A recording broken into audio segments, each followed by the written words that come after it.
Et salut tout le monde, j'espère que vous allez tous bien, que tout se passe bien pour vous. Donc je sais que nous traversons une période extrêmement difficile, c'est-à-dire que nous sommes obligés d'être enfermés pratiquement à la maison dû à la tragédie qui s'appelle coronavirus qui se passe actuellement en France. Donc bon, ce que je voudrais dire, c'est que je voudrais lancer un message déjà aux services soignants, à tout le personnel soignant, que ce soit du simple ambulancier, aux ambulances, aux centres d'appel, et surtout à ceux qui sont sur place, c'est-à-dire les services hospitaliers et de réanimation. Je voudrais les remercier et les féliciter pour leur travail et leur souhaiter un énorme courage, un énorme bon courage parce que c'est vraiment pas facile. Ils sont en première ligne, ils s'occupent des malades, doivent faire face au virus et aux familles des malades. Ils doivent faire face aussi au manque de moyens parce qu'ils n'ont pas tous des masques. Ils sont pas tous protégés et ça c'est problématique, mais je sais qu'apparemment l'État fait ce qu'il faut. Je voudrais également lancer un appel aux gens, à tous ceux qui ne sont pas malades ou même qui sont des porteurs sains, c'est possible. Restez chez vous, je vous en supplie. Restez chez vous. Sortez avec votre papier et dans les consignes qui a été dit par ça. Je crois que, et même pour ceux qui n'ont pas d'imprimante, vous pouvez vous faire à la main. Pour ceux qui n'ont pas, voilà, moi je fais des photocopies pour mes voisins.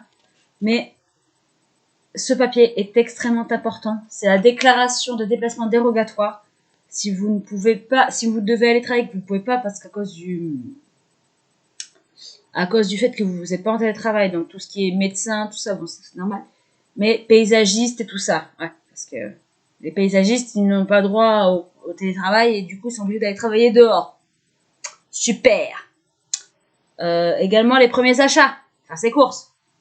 Pour aller voir son médecin ou son pharmacien. Pour un motif familial impérieux, donc bon, ça c'est à part. Et pour faire garder les enfants. Ouais, également pour la petite sortie, mais petite sortie, je précise, et pour sortir ses animaux de compagnie, donc majoritairement son chien. Donc, quand je précise pour les petites sorties, c'est-à-dire qu'il faut pas se retrouver en groupe. Ce serait bien parce qu'ils prévoient de rallonger jusqu'au mois de mai le confinement avec les beaux jours. Ce sera pas possible. Honnêtement, ce sera pas possible. Moi, je respecte, comme beaucoup, on respecte les consignes et à cause de ceux qui ne respectent pas les consignes, déjà d'un, ils se font mal au portefeuille, du coup ils se font presque, ils prennent cher, mais c'est normal. Ils prennent cher, c'est normal, hein. Attendez, 135 €, si à chaque fois tu sors et que tu te prends 135 balles parce que tu as un contrôle qui fait pas ce qu'on te dit, au bout d'un moment, ça va finir peut-être par rentrer. Mais est-ce qu'il faut rallonger et durcir le confinement pour ça? Non. En Chine, ils ont fait un confinement qu'ils ont respecté et ils ont moins de contaminés. En Chine, ça s'améliore. En France, ça s'améliorera aussi. Mais pour ça, il faut respecter ce qu'on vous dit. Ce n'est pas pour rien que BFM TV ou toutes les autres chaînes d'infos nous font du bourrage de crâne là-dessus. Si Macron, enfin, le président de la République, Monsieur Macron, insiste là-dessus, c'est qu'il y a une raison. Pourtant, je sais que des fois, on peut se dire, ouais, mais c'est un peu exagéré, naninana. Oui, moi, je l'ai pensé à un moment. C'est vrai, je l'avoue, je suis honnête. Au début, je me suis dit, c'est un peu abusé, tout ce qu'ils en font dessus.